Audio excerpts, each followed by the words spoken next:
Assalamualaikum warahmatullahi wabarakatuh. Kali ini kita akan coba memvlog atau menyusuri jalur pintas dari arah Banjar ke Ciamis lewat jalur Cimaragas atau lewat jalur Bojong Salawe. Oke, kita telusuri ya. Kita tonton lebih lanjut.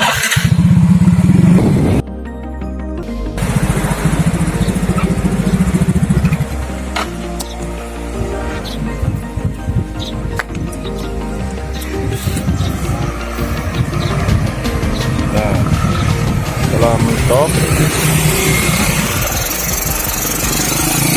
kita ke arah kiri, itu yang ke arah Ciamis. Kalau dari jalur tadi itu belok kanan, itu yang ke arah Banjar.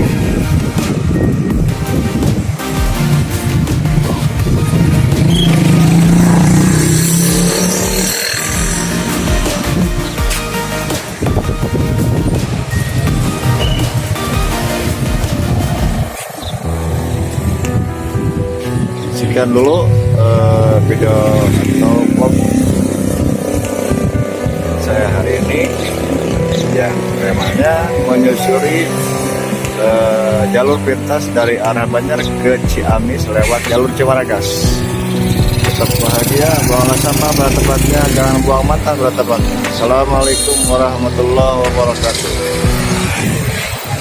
Subscribe.